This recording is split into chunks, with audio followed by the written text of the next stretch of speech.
ಚೌಟಾಣಿಕೆರೆ ಹತ್ರ ಹೋಯ್ತಾ ಇದೀವಿ ಸಂಬಳ. ಇನ್ನು 25 ಕಿಲೋಮೀಟರ್ ಅಲ್ಲ, 34 ಕಿಲೋಮೀಟರ್ ಚೌಟಾಣಿಕೆರೆ. ಅಯ್ಯಪ್ಪ ಒಳ್ಳೇದಾಗ್ಲಿ. ಎಲ್ಲ ಕೆಲಸ ಮಾಡಿ ಮತ್ತೆ ತಲುಪೋದು ಯಾವತ್ತು? ಹಾ, ತಲುಪೋದು ಎಷ್ಟು ದಿವಸ ಆಗುತ್ತೆ ಅಯ್ಯಪ್ಪ? ಇನ್ನ ಏನ್ ಸಂಬಳ?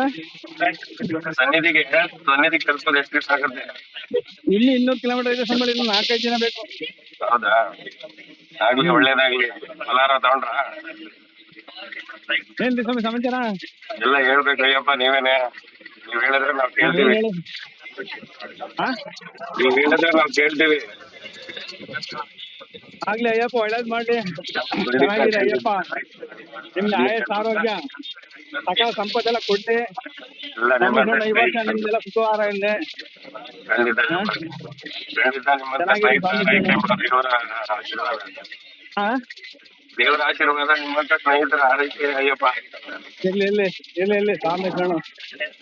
ಸ್ವಾಮಿಗಳ ಹತ್ರ ಕೇಳ್ಕೊಂಡ್ ಬನ್ನಿ. ಪಾದಯಾತ್ರೆ ಇದು ತಿರುಪತಿದು ಸುಖಕರವಾಗಿರ್ಲಿ ಅಂತ ಹೇಳಿ ಕೇಳ್ಕೊಂಡ್ ಬನ್ನಿ. ಅಯ್ಯಪ್ಪನಿಗೆ ಈ ಸಲ ಹೋಗ್ಬಿಡೋಣ. ಆಯ್ತು ಸ್ವಾಮಿ ಶರಣು. ಆಗ್ಲಿ ಸ್ವಾಮಿ. ಮಾರ್ಚ್ ಇಲ್ಲ ಏಪ್ರಿಲ್ಗೆ ಪ್ರಯಾಣ ಬೆಳೆಸೋಣ. ಆಗ್ಲಿ ಸ್ವಾಮಿ. ನಿಮ್ಗೆ ಖಂಡಿತ ಅಯ್ಯಪ್ಪ ಒಳ್ಳೇದ್ ಮಾಡ್ಲಿ. ಎಲ್ಲ ಒಳ್ಳೇದಾದ್ರೆ ಬನ್ನಿ ಸ್ವಾಮಿ, ಮಾಡ್ತೀನಿ ಏಪ್ರಿಲ್. ಖಂಡಿತ ಒಳ್ಳೇದಾಗ್ಲಿ. ಆಯ್ತಾ ಬಿಡಿ ನೀವು, ಒಳ್ಳೇದಾಯ್ತು. ಅಯ್ಯಪ್ಪ ಒಳ್ಳೇದ್ ಮಾಡಿದ್ರೆ ನೀವು ಮಾರ್ಚ್ ಏಪ್ರಿಲ್ ಮನೆ ಕಳಿಸ್ತಾನೆ. ಖಂಡಿತ ಅಯ್ಯಪ್ಪ, ಖಂಡಿತ ಮಾಡ್ಸೋಣ. ಹೋಗಲ್ಲ ಬನ್ನಿ. ಆಯ್ತು ಸ್ವಾಮಿ ಶರಣಮಯ್ಯಪ್ಪ. ಒಳ್ಳೇದಾಗ್ಲಿ. ಆಯ್ತು ಸ್ವಾಮಿ. ಆಯ್ತಯ್ಯಪ್ಪ, ಒಳ್ಳೇದಾಗ್ಲಿ. ಹೋಗಿದ್ ಬನ್ನಿ. ಸ್ವಾಮಿ ಶರಣ.